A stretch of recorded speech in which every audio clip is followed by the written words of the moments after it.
함께 기도드리겠습니다. 하나님 아버지, 이 시간 하나님께 기도하며 찬양하며 이 시간 말씀을 나누고자 합니다. 주님 직접 말씀하여 주시옵소서. 조용히 우리가 하나님의 말씀을 묵상하는 귀한 시간 됨으로 인하여 하나님의 뜻을 존졸히 깨달으며 기쁨 속에 나아가는 저희들 되게끔 축복하여 주시옵소서. 주님, 입술을 주장할 줄 믿사하며 예수님의 이름으로 감사하며 기도드립니다. 아멘. 오늘의 말씀은 요한복음 1장 19절에서 28절까지입니다. 화면에 안 나왔지만 제가 빨리 읽어드리겠습니다. 유대인들이 예루살렘에서 제사장들과 레위인들을 요한에게 보내어 내가 누구냐 물을 때에 요한의 증언이 이러하니라. 함께 읽겠습니다. 요한이 숨기지 아니하여 드러내 하는 말이 나는 그리스도가 아니라 한데, 또 묻되 그러면 누구냐? 내가 엘리야냐? 이르되 나는 아니라. 또 묻되 내가 그 선지자냐? 대답하되 아니라. 우리를 보낸 이들이 대답하게 하되 너는 내게 대하여 무엇이라 하느냐? 이르되 나는 선지자 이사야의 말과 같이 주의 길을 곱게 하라고 광야에서 외치는 자의 소리로라 하니라. 그들은 바리새인들이 보낸 자라. 또 물어 이르되 내가 만일 그리스도도 아니요 엘리야도 아니요 그 선지자도 아닐진데 어찌하여 세례를 베푸느냐? 요한이 대답하되 나는 물로 세례를 베풀거니와 너희 가운데 너희가 알지 못하는 한 사람이 섰으니 곧 내 뒤에 오시는 그이라. 나는 그의 신발끈 풀기도 감당하지 못하겠노라 하더라. 이 일은 요한이 세례를 베푸던 곳 요나단강 건너 베다니에서 일어난 일이더라. 아멘. 네, 오늘 본문 20절에 나오는 반복되는 말이 있습니다. 드러내어 말하다, 숨기지 않고 말하다. 이 말씀에 한번 저희가 깊이 묵상하는 시간이 되기를 기대합니다. 오늘의 주인공 세례 요한을 우리가 보면 여러분들은 어떤 생각들과 어떤 장면들이 떠오릅니까? 저는 항상 세 가지가 한꺼번에 동시에 떠오릅니다. 어떻게 보면 유대 광야 바람 불고 스산한 그곳에서 우리가 다 아는 성경에 기록된 대로 낙타털과 가죽띠를 메고 그리고 메뚜기와 석청을 먹으면서 살아가는 세례 요한의 모습. 그런데 그 입에는 쩌렁쩌렁 울리는 소리가 있습니다. 회개하라. 천국이 가까웠다. 회개에 합당한 열매를 맺어라. 독사의 자식들아. 이게 외치는 소리들. 우리가 한번 그러한 장면들이 기억날 겁니다. 두 번째는 요단강에서 세례를 베푸는 세례 요한의 모습입니다. 세례 요한이 물로 세례를 베풀 때 예수님이 오셨습니다. 그럴 때 얼마나 기다렸던, 소명 속에 기다렸던 예수님을 만났습니다. 그럴 때 말합니다. 내가 가서 세례를 받아야 되는데 일로 오십니까? 굉장히 진정으로 겸허한 모습의 세례 요한의 모습을 상상해 봅니다. 그런데 그것은 매우 신비스러운 장소였습니다. 성경 전체에서 예수님이 성육신하여 계시고 비둘기가 성령이 비둘기같이 임하는데 하늘에서 큰 소리로 말합니다. 내 사랑하는 자다. 기뻐하는 자라. 성삼위 하나님께서 함께 하시는 그곳이 신비스러운 장면, 그런 것들이 연상됩니다. 마지막으로는 감옥의 모습입니다. 헤롯 대왕의 둘째 아들, 우리가 말하는 안디바, 안티파스 헤롯 왕이 있습니다.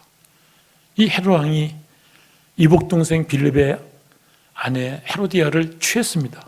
이 취한 모습을 보고서 세례 요한은 레위기 20장 21절의 말씀을 그대로 말합니다. 누구든지 그 형제의 아내를 취하여 데리고 살면 더러운 것이다. 결국은 그 말씀을 함으로써 감옥에서 목이 베어 죽은 모습입니다. 어떻게 보면 처절한 모습이지만 단호한 순교자의 모습을 우리는 여러분은 그런 모습을 이렇게 다 상상하고 계실 겁니다. 그런데 이러한 세례 요한이 성경의 이야기 속에서 완전한 조연자입니다. 그 닉네임이 항상 붙어 있지 않습니까? 예비하는 자, 준비하는 자, 이렇게 표현되어 있습니다. 그럼에도 불구하고 예수님이 말씀하십니다. 여자가 낳은 전 중에 세례 요한보다 큰 자가 없노라. 이렇게 칭찬하셨습니다. 저도 말씀을 묵상하면서 세례 요한에 관련된 사복음서의 내용을 읽고 있다 보니까 세 가지 놀라운 신앙의 선조였음을 확인해 봤습니다. 첫째는 세례 요한은 예수님처럼 구약에서 계시되고 예언된 사람입니다. 그런데 신약에 그 모습이 예수님처럼 본인의 출생과 할 일과 모든 것들이 그대로 기록된 유일한 사람입니다. 참 놀라운 신앙의 선조 아닙니까? 한번 볼까요? 여러분 누가복음을 한번 찾아보세요. 만약에 성경책이 있다면 누가복음 1장 그 출생에 대해 얘기할 때 아버지와 어머니 소개됩니다. 아버지 어머니 예수님 마리아 요셉에 대해서도 바로 누가복음 26장부터 이게 표현되는 게 쭉 나옵니다. 보면 아비야의 반열에 제사장이 있었습니다. 레위 지파의 사람입니다. 사가랴 아버지가. 그 역대상 24장에 보면은 24반차가 나오는데 8번째 반차의 제사장입니다. 근데 제사장들은 레위기 21장에 보면은 제사장의 딸들과 결혼하도록 규례가 되어 있습니다. 결국 엘리사벳 어머니도 레위 지파입니다. 그래서 아론의 자손이라고 성경 누가복음에 써 있습니다. 그리고 이 두 부모는 하나님 앞에 의인이니 주의 모든 계명과 규례대로 흠이 없이 행했다. 이렇게 표현. 우리가 마리아를 생각할 때 그렇게 세례 요한의 가정을 얘기할 때 이렇게 됩니다. 또 세례 요한에 대해서도 성경은 분명히 밝힙니다. 할 일에 대해서 얘기합니다. 누가복음 14절에 보면 1장 14절에 보면 그 태어남에 대해서 많은 사람이 기뻐할 거다 이렇게 얘기합니다. 그리고 주 앞에서 큰 자로서 포도주나 독한 술을 마시지 않고 모태로부터 성령이 충만한 자는, 우리가 요새 새벽마다 사사기를 배우면서 삼손에 대해서 쭉 말씀이 지금 묵상되고 있습니다. 삼손의 나실인에 대한 13장에 사사기 13장의 얘기 그대로 나옵니다. 그러면서 그 할 일에 대해서 말합니다. 이스라엘 자손을 주곧 그들의 하나님께로 많이 돌아오게 하였습니다. 할 일들과 소명에 대해서 분명히 얘기합니다. 그런데 이러한 세례 요한에 대한 설명에 관련해 가지고 하신 일, 선포하신 일들은 딱 하나입니다. 회개하라. 천국이 가까이 왔다. 광야에서 외치는 소리가 자기의 정체성에 대해서 분명히 깨닫고 있습니다. 그는 유대인들이 계속해서 묻습니다. 네가 누구냐 물을 때마다 나는 전하는 자입니다. 그 부분이 성경 말씀에 요한복음 1장 우리의 본문 앞에 있습니다. 하나님께로 보내심을 받은 사람이다. 빛에 대하여 증언하는 자다. 빛이 아니다. 분명한 정체성을 밝히고 있습니다. 자, 이사야가 구약 어디에 나와 있을까요? 제가 한번 읽어드리겠습니다. 이사야 40장 3절입니다. 이것은 외치자 소리여 이르되 너희는 광야에서 여호와의 길을 예비하라. 그가 곧 오실 길을 곧게 하라. 우리 본문에 읽은 광야에 외치는 소리가 이사야 40장에 기록되어 있습니다. 예수님은 어디에 기록되어 있습니까? 제일 먼저 창세기 3장 15절 내가 너로 온 여자의 후손 원수가 되게 하고 내 원수로 여자의 후손과 원수가 되게 하리니 여자의 후손은 내 머리를 상할 것이요 너는 그의 발꿈치를 상할 것이다. 예수님처럼 구약에 계시되어 있습니다. 그 출생에 대해서 그 할 일에 대해서 분명히 되어 있습니다.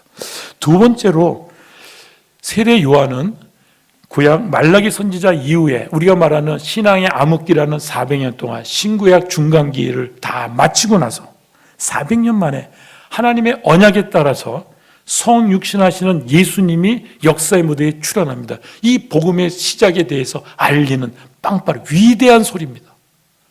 굉장히 신앙의 성조로서 의미 있지 않습니까? 자, 그런데 우리 세례 요한이 한 말씀이 뭘까요? 우리 본문에 이어서 계속되어 있는 표현은 딱 한 가지입니다. 세례 요한은 증언한 것이 단 한 가지인데 너희 가운데 너희가 알지 못하는 한 사람이 있을 것인데 내 뒤에 오시는 그인데 그는 보라 세상 죄를 지고 가는 하나님의 어린 양이로다. 이 말씀 외에는 한 게 없습니다. 그리고 그 다음 날 예수님을 또 마주쳤습니다. 또 똑같은 말만 합니다. 보라 하나님의 어린 양이로다. 세례 요한이 증언하는 것은 다 한 가지입니다. 그렇게 위대한 역할과 위치에 있음에도 불구하고 그 입술에는 이 할 말만 했습니다. 그런데 이 어린 양의 의미를 우리가 다 알지 않습니까? 출애굽 때의 마지막 재앙으로 모든 장자를 죽이는 재앙이 왔을 때 이스라엘 민족을 구원하기 위해서 어린 양의 피를 문선죄에 바름으로써 죽음의 사자를 넘어가게 했던 유월절 시작의 모습대 어린 양입니다. 그래서 이사야 53장에 이렇게 표현됩니다. 700년 전에 그대로 표현된 표현을 그대로 합니다. 그가 찔림은 우리의 허물 때문이요 그의 상함은 우리의 죄악 때문이라. 그가 징계받음으로 우리가 평화를 누렸고 그가 채찍을 받음으로 우리가 나음을 받았도다. 마지막 마치 도수장에 끌려가는 어린 양과 같다 그랬습니다. 이 말씀을 예수를 가리키는 이 말씀에 대해서 구속자 예수님에 대한 표현을 이 한마디만 증언한 겁니다. 마지막으로 세례 요한은 이러한 역할과 이러한 상황 속에서 오직 증언자로서 한 말입니다. 광야에 외치는 소리로서 한 말입니다. 받은 소명과 자기의 신분에 대한 자기의 정체성에 대한 신앙의 고백을 끝까지 하나도 변함없이 마쳤던 겁니다. 그래서 세례 요한이 드러내어 하는 말은 성경 말씀에 맞았고 변함이 없이 이 한 가지만 전했던 것입니다. 한번 살펴보겠습니다. 우리의 본문의 앞에 요한복음 1장 6절에 보면 하나님께로 보내심을 받은 사람이라, 이것은 분명히 성경에 기록된 세례 요한의 모습입니다. 그리고 그의 할 일에 대해서 그는 증언하러 왔다 말합니다. 그리고 그는 빛이 아니다라고 말합니다. 분명히 빛이 아니다. 그러면서 이 빛에 대하여 증언하러 온 증인이다라고 얘기되어 있습니다. 그런데 세례 요한은 이렇게 말합니다. 요한의 증언은, 요한의 고백은, 증거함은, 선포함은 이러하니라 하면서 반복된 똑같은 표현이 드러내어 한 말은, 실은 이 말이 원어적으로는 confess, 영어로 똑같습니다. 고백하다, 드러내어 말하다, 밝히 말하답니다. 또 숨기지 아니하고 드러내어 했다 그랬습니다. 그런데 한 말은 나옵니다. 나는 그리스도가 아니다. 근데 원어에 보면은 간에 정관사 더가 딱 붙어 있습니다. 호가 붙어 있습니다. 그래서 우리가 이 원어상의 이 호 크리스토에서 나는 그 그리스도가 아니다. 대화 속에 유대인들이 유대인 바리새인 또 밑에 나오는데, 이 바리새인들이 제사장과 레위인들 보내서 질문한 질문 중에 내가 누구냐라고는 약간 불명확한 질문만 기록되어 있습니다. 그런데 그 대답에서 나는 그 그리스도가 아니다라고 했습니다. 그렇게 묻게 되는 이 질문들에 대해서는 나중에 얘기하겠습니다. 그런데 세례 요한은 계속해서 말합니다. 나는 광야에 외치는 소리로다. 그러면서 나는 그리스도가 아니요 그 앞에 보내심을 받은 자다. 안드레와 베드로가 실은 세례 공동체 세례 요한의 제자들이었습니다. 그런데 예수님께로 딱 쫓아서 예수님을 따라갔습니다. 그거에 대해서 세례 요한의 공동체의 제자들이 수군수군대는 장면이 나옵니다. 거기에 대해서 대답하면서 세례 요한이 서서 신랑의 음성을 듣는 친구가 크게 기뻐하니 나는 그러한 기쁨에 충만하다. 그러면서 결론적으로는 그가 흥해되고 나는 쇠하리라. 본인에 대한 신분에 대한 자기 신앙의 고백을 분명히 흔들림 없이 했다는 것입니다. 참 증언자의 모습은 어떤 모습일까요? 아마 세례 요한의 말을 우리가 그대로 정리해서 쫓아가면 되지 않을까 생각합니다.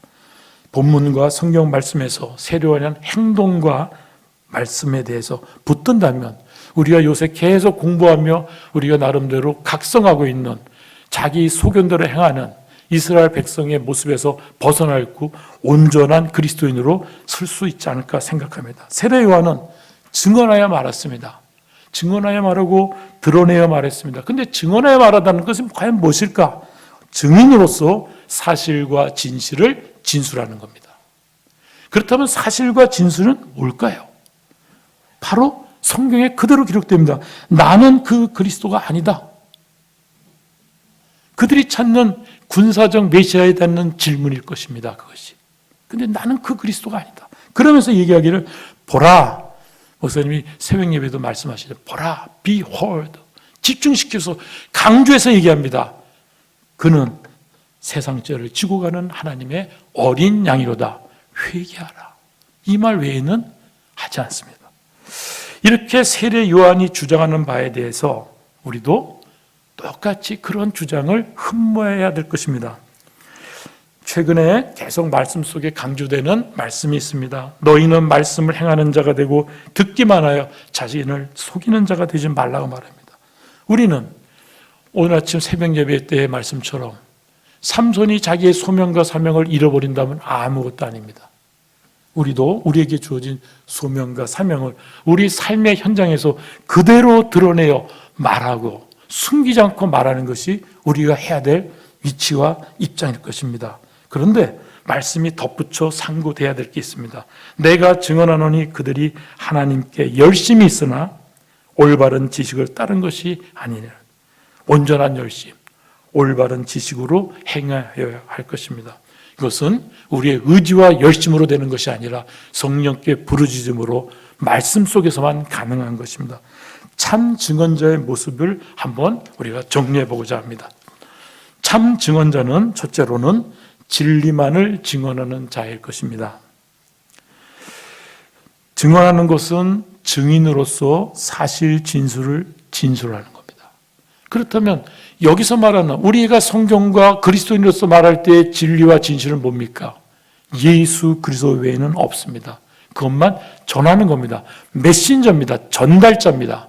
그래서 그 캠브리지 사전에서는 뒤에 표시가 되어 있지만은 문서나 하나의 메시지를 어떤 사람에서 다른 사람에게 가져다 주는 것, 테이크 갖다 주는 것, 단순한 전달자라는 겁니다. 그래서 옥스포드 사전에서는 딜리버리라는 동사를 해서 전달자 이렇게 됩니다. 메신저로서 전달자로서 여기에 첨언할 거나 변화시킬 건 아무것도 없다는 거예요. 우리의 소리를 전달한다는 것은 극히 잘못된 것이라는 겁니다. 우리의 감정도 실을 수도 없다. 오직 예수 그리스도에만 온전히 전하는 것이 우리의 참 증언자의 모습이라 생각됩니다. 두 번째로서 참 증언자는 정직하게 죽기까지 외치는 자일 것입니다. 증언하고 드러내야 말하는데 정직하게 죽기까지 해야 된다는 것입니다. 이 뜻은 뭘까요? 우리가 한번 우리말로 바꾸면 우물쭈물하면 안 되겠죠? 어정쩡하게 말해서도 안 되겠죠? 조용히 속삭여서도 안 되겠죠? 우리가 전해야 될 것은 만천하의 그 내용이 정확히 전달될 수 있도록 우리가 강력하게 선포해야 될 것입니다. 보라, 이는 세상 짐을 지고 가는 어린 양이로다. 우리를 구원하시는 구세주라는 것, 이 복음이 강력하게 정확히 전달돼야 될 것으로 생각됩니다. 헤롯에 대해서 세례 요한이 더러운 일이라 지적함으로써 목숨을 잃었습니다. 정말로 때를 얻든지 못 얻든지 우리가 말씀에 비추어서 우리의 해야 될 것을 선포해야 될 것입니다. 그리고 비록 세상이 그를 알지 못하였고 자기 백성을 영접하지 아니했다 할지라도 그런 상황 속에서라도 참빛꽃 세상에 와서 각 사람에게 비추는 구원의 복음, 그 빛에 대하여 증언하고 외쳐 드러내는 것이 우리의 할 일일 것입니다. 오늘 본문을 통해서 이제 우리는 무엇을 각성할지 먼저 우리가 누구인지 살펴보려고 합니다. 우리는 보통 하나님 안에서 거룩하게 구별된 성도라고 우리는 우리 스스로 표현하고 있습니다. 하나님의 백성, 하나님의 성민입니다. 신명기에는 너는 여호와 내 하나님의 성민이라.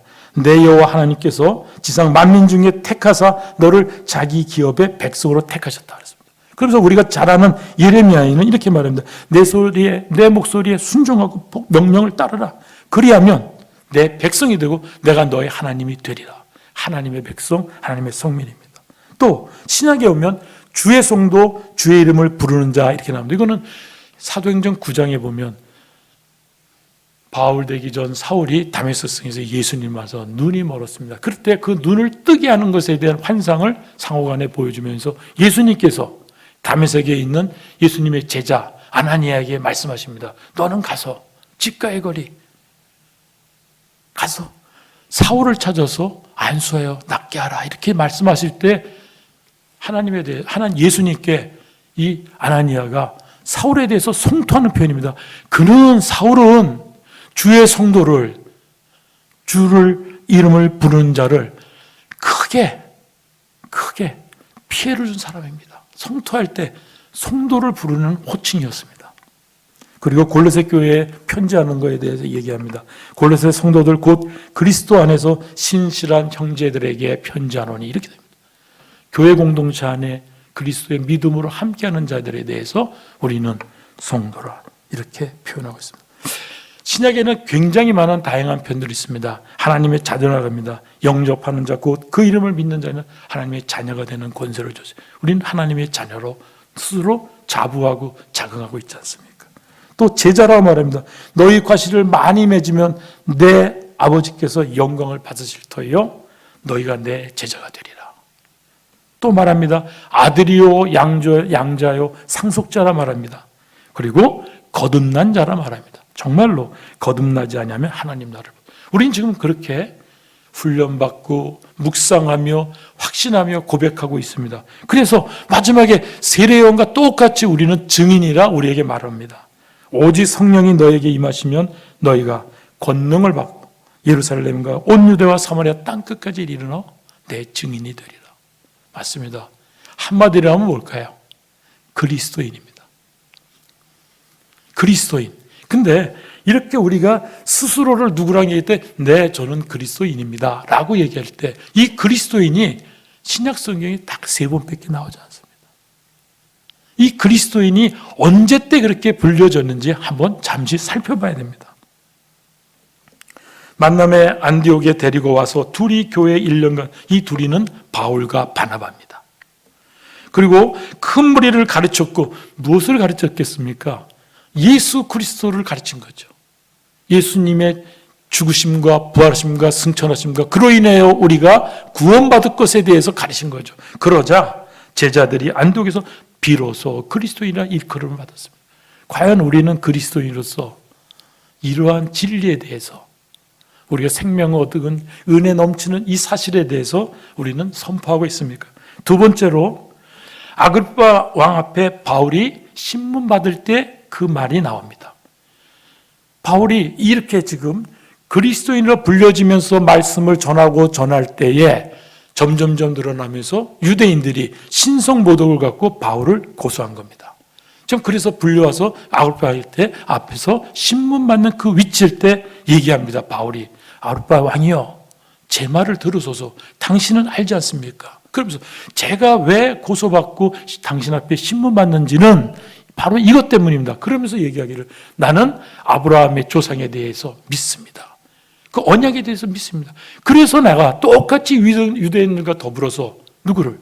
그리스도를 박해했던 사람입니다. 그런데 내가 박해하던 그리스도가 죽으시고 부활하셨습니다. 그가 제게 말씀하셨습니다. 이스라엘과 이방인을 구원할 것이라고. 너는 이 빛에 대해서 증언하라고 나한테 지시했습니다. 그래서 이렇게 했습니다. 내가 내게 나타난 것은 곧 내가 나를 본 일과 장차 내가 내게 나타난 일에 너로 종과 증인을 삼으려 하며 이래서 당신 앞에 내가 섰습니다. 이렇게 얘기할 때 아브라함이 얘기합니다. 내가 작은 말로 나를 그리스도인 되게 하려 하느냐. 신분 받는 자리에서 목숨이 위태로운 자리에서 그리스도인답게 그리스도의 생명에 대해서 전하고 있는 이때의 그리스도인의 삶을 드러내게 됐던 것입니다. 마지막으로 베드로전서에는 만일 그리스도인으로 고난을 받으면 부끄러워 말고 도리어 그 이름으로 하나님께 영광을 돌리라. 그러면서 이어갑니다. 권하노니 나는 그리스도의 고난의 증인이요 나타날 영광에 참여할 자니라. 그리스도인들은 고난을 통하여 우리는 더 감사하고 하나님께 영광을 돌려요. 우리가 고난받는 자리에서 우리는 하나님께 영광을 돌리고 있습니까? 고난받는 자리를 피해가고 있습니까? 우리를 한번 돌아봐야 됩니다. 자, 그럼에도 불구하고 성경에는 이러한 그리스도인의 정반대되는 모습을 우리한테 알려줍니다. 왜 그럴까요? 인간의 죄성과 나약함에 대해서 분명히 각성하라 일깨워주는 교훈이라고 봅니다. 주는 그리스도시요 살아계신 하나님의 아들이십니다. 이런 고백으로 인하여 12 제자 중에서 으뜸되는 모습으로 반석으로 그 교회를 세우기, 그 위에 교회를 세우겠다는 베드로의 상황을 우리 한번 봐야 됩니다. 예수님이 십자가에 달리기 전에 이제 재판받는 그런 과정 속에 지켜보는 관람자의 위치에 있는 베드로의 모습입니다. 한 여종이 베드로의 불빛을 향하여 앉은 것을 보고 주목하여 말합니다. 이 사람도 그와 함께 있었다. 그런데 베드로가 말합니다. 이 여자여, 내가 그를 알지 못하노라. 나는 그리스도인이 아니다. 이렇게 좀 얘기하고 있는 겁니다. 공동체 일원이 아니다라고 합니다. 조금 후에 다른 사람이 보고 또 말합니다. 너도 그 도당이라 하거늘. 베드로가 말합니다. 이 사람아, 나는 아니로다. 나는 그 도당이 아니다. 나는 그리스도인이 아니다. 이렇게 지금 말하고 있습니다. 1시간쯤 있다가 또 한 사람이 장담합니다. 이 사람은 갈릴리 사람이다. 그러니 참으로 그와 함께 있었다. 이렇게 말했습니다. 그래서 베드로는 드디어 3번째 말합니다. 이 사람아, 나는 내가 하는 말을 알지 못하는도다. 베드로처럼 우리는 삶의 어느 곳에서 인생의 목숨을 지키기 위해서 그리스도인의 목숨을 숨기고 버리고 있지는 않습니까? 대부분 평생 직장의 생활을 하기 위해서, 회사의 삶 속에서, 그리고 우리가 스스로 영위하고 있는 자영업 현장에서, 그리고 학업 현장에서, 또는 그와 같지 않은 기타 다른 많은 사회 활동 속에서 더 많은 인정을 받고 평판을 얻고 존경받고 존중받으면서 재물을 더 확보하기 위해서, 더 많은 권력과 지위를 얻기 위해서 그리스도인의 목숨을 숨기고 있지 않았는지 우리가 한번 돌아봐야 되겠습니다. 하나님의 사랑이 필요로 한 과부와 고아들을 봤을 때 우리는 어떻게 했습니까? 하나님의 공의와 정의를 실현하는 그곳에 우리는 어떠한 목소리로 있었습니까? 어쩌면 신앙생활을 열심히 하고 있는 교회 현장에서도 주님의 의를 드러내기 위해서 열심히 할 때 그 과정 속에도 모르게 나의 의를 드러내고 있지는 않았는지 돌아봐야 될 것입니다.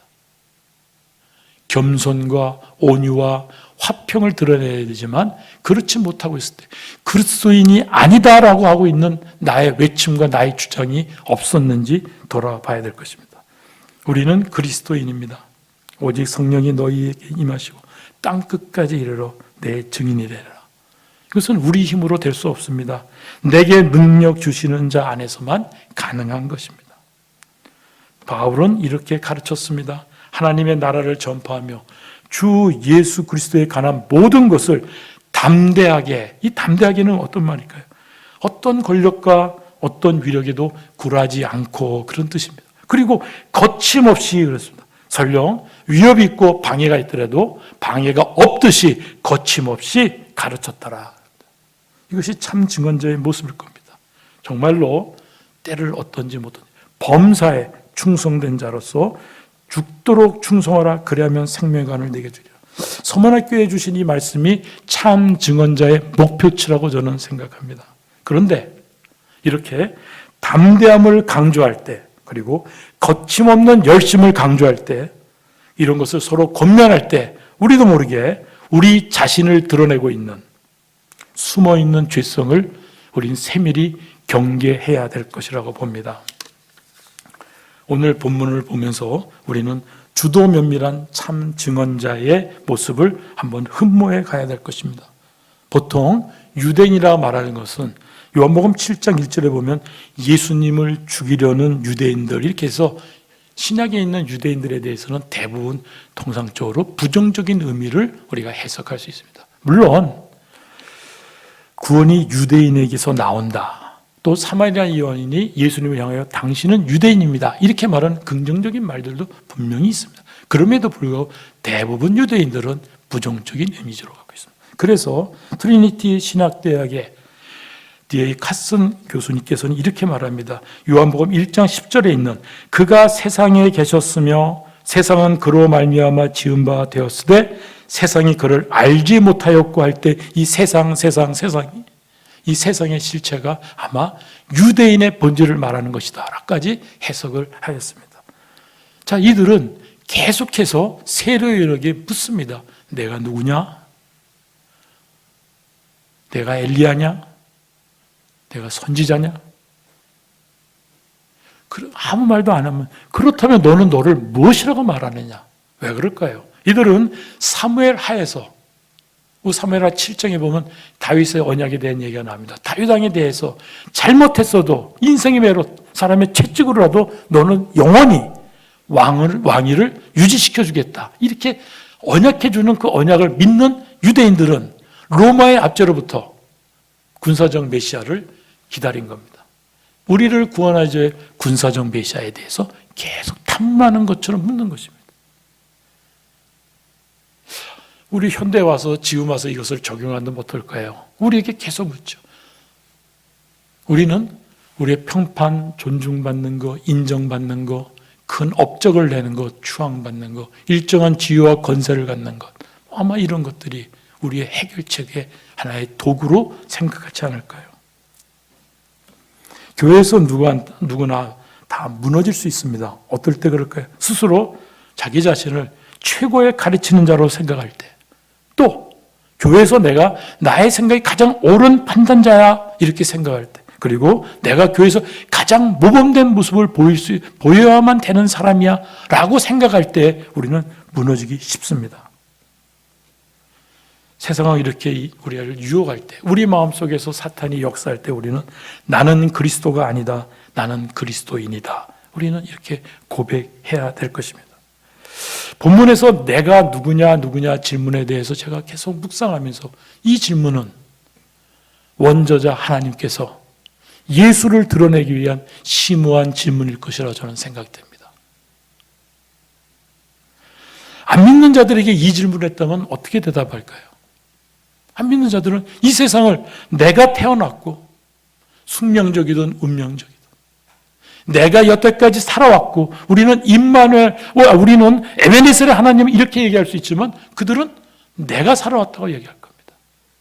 내가 계획했고, 판단했고, 결정했고, 도모했고, 협력했고, 성취했고, 내가. 안 믿는 사람은 그거 외에는 말할 방법이 없습니다. 아니면 운이라고 얘기하겠죠. 저희 그리스도인 저희들은 어떻게 대답해야 됩니까? 순간순간에도 이 부분에 대해서 놓쳐서는 안 될 것입니다. 우리는 단순하게 하나님의 복음을 전달하는 자입니다. 메신저입니다. 그러기 위해서 우리의 심령을 성령 하나님께 붙들어 달라고 기도해야 됩니다. 일주일 내내 새벽마다 지금 삼손에 대한 말씀이 이어지고 있었습니다. 바로 어제 삼손이 유대인들에게 밧줄로 메어서 블레셋에 넘겨졌습니다. 그 넘겨졌을 때 여호와의 영이 갑자기 임하여 이 밧줄이 다 무의미해졌습니다. 나귀의 새 턱뼈를 찾아서 블레셋 1000명을 죽였습니다. 그러고 나서 1000명을 죽인, 목사님 설명하실 때 재미있게 설명해서 힘이 들었는지 목이 타서 18절에 물을 구합니다. 그러면서 내가 이 물을 못 먹으면 죽을 것 같습니다, 하나님. 그러면 무할레자들한테 내가 위험을 당하지 않습니까? 이렇게 얘기하면서 나에게 큰 구원을 주신 하나님 여호와라고 그때 찬양합니다. 그런데요, 바로 앞에 절에는 뭐라고 되면 내가 하였다 이렇게 됐으면 내가 하였다. 요 짧은 2절을 지났는데 내가 하였다 얘기하고, 그러고 나서 본인의 어려움 속에 하나님을 고백하는 거 나옵니다. 저는 이 부분에 대해서 자꾸 눈길이 갔습니다. 우리도 모르게 내가 드러내는 순간 아닙니까? 이것을 그냥 읽다 보면, 이야기처럼 읽다 보면 놓칠 수 있겠지만, 나를 드러내는 어느 순간의 포인트를 우리가 삼손을 통해서 깨달을 수 있지 않습니까? 스크루테이프의 편지라고 있습니다. 여러분 읽어보셨을 겁니다. C.S. 루이스 교수님, 캠브리지 대학의 중세 르네상스 문학을 가르쳤던 교수입니다. 이분은 29살에 회심을 한 분입니다. 그래서 이건 42년도에 쓴 건데, 이 스크루테이프는 악마입니다. 악마의 지도자입니다. 그런데 워머드라고 이 신참 악마한테 예수 그리스도 사람, 그리스도인들을 무너뜨리게 하려면 이렇게 해야 돼, 비법을 편지로 31개의 편지를 보낸 것을 묶어놓은 것처럼 이게 쓴 글입니다. 한 글을 읽어드리겠습니다. 다른 한편으로는 우리 그리스도인이라는 생각을 완전히 없애버린 채 내 편이라는 생각에만 자족하게 만들 수도 있는데, 이 경우에는 사회적 허영심의 조장이 가능하지. 하지만 이건 영적 교만에 비하면 빛 좋은 개살구에 하찮기 그지없는 사소한 죄에 불과하다. 이 말씀은 우리 그리스도인이라는 생각을 완전히 보면, 우리가 지금 말하는 완전한 참 증언자, 그리스도인임을 자각하는 것, 나는 그리스도가 아닙니다라고 고백하는 것, 이 고백을 버리게 됐을 때 남는 것은 내 편만 남는, 내 편. 우리의 소속된 내 교회, 우리 목사님, 다음에 나의 믿음, 우리의 믿음, 그냥 이렇게만 남는, 내 편만 남는 겁니다. 그리스도의 복음이 없어졌을 때는, 그럴 때는, 이러한 자족이 있을 때는 이것은 사회적 허영심으로 잘 될 수 있어. 근데 이것은 사회적 허영심보다 낮은 단급의 죄가 돼. 그렇게 딱 얘기합니다. 그러면서 하는 말입니다. 그런데 은근한 자긍심을 뒤섞여 놓되 내가 정확히 무엇의 자긍심을 느끼는 걸까라는 의문만을 절대 품지 못하게 한다면 그 그리스도인은 금방 무너져. 은근한 자긍심. 복음을 전하는 일에 교회 생활을 하는 과정에서 처음에는 우리의 결단과 의지와 우리의 열심이 필요로 해 서로 권면합니다. 그래서 신앙생활에 함께 열심히 동역합니다. 그리고 어느 정도 시간이 갈 때마다 하나님의 은혜 속에서 개인적으로나 교회적으로 많은 일을 성취하며 우리가 감사하게 됩니다. 그러한 감사의 경험을 통해서 인내를 경험하고 헌신과 열심을 우리가 경험하게 됩니다. 그러면서 우리가 스스로 자긍심과 자본심을 우리가 깨닫게 됩니다. 그럴 때 서로 격려하고 존중하고 감사하는 것은 참으로 바람직한 성도의 교제 맞습니다. 그런데 오늘 본문, 그리고 우리 삼손의 이야기, 그리고 앞에 읽었던 그룹 테이프의 편지에 나오는 내용을 속에서 그 덕담과 예의 속에 하나님이 하셨다, 하나님이 도우셨다, 이 부분을 우리가 순간에 놓칠 때는 참 증언자, 참 그리스도의 모습을 잃어버릴 수 있다는 것을 우리가 깨달아야 됩니다. 그래서 에베소 교회의 칭찬을 우리가 한번 원형해 보고 싶습니다. 내 안에, 우리의 심령 안에, 그리고 우리 믿음의 공동체 안에서 악한 자들을 용납하지 않은 것, 악한 것들을 용납하지 않은 것, 어떻게 보면 죄보다도 은근한 자긍심, 이런 것들을 용납하지 않는 것, 그리고 자칭 사도라되 아닌 자들을 시험하여 거짓된 것들을 드러내는 이러한 주도 면밀한 신앙을 우리가 성령 하나님께 붙들고 간구하는 삶을 살아야 되지 않나, 이렇게 말씀으로 여러분께 권면합니다. 함께 기도하겠습니다. 사랑이 많으신 하나님 아버지, 우리에게 말씀 주심을 감사합니다. 우리에게 신앙으로서 이 시간까지 지켜주신 것을 항상 우리 입술 속에 감사함으로 고백하게 하여 주시옵소서. 나의 힘은 하나도 없고 오직 성령 하나님이 인도하셨음을 고백하오니 우리의 부족함도 흔들어 깨워 주시어서 항상 하나님을 향할 수 있는 저희들 되게 하여 주시옵소서. 하나님만 구하는 온전한 신앙 되게 하여 주시옵소서. 예수님의 이름으로 감사하며 기도드립니다. 아멘.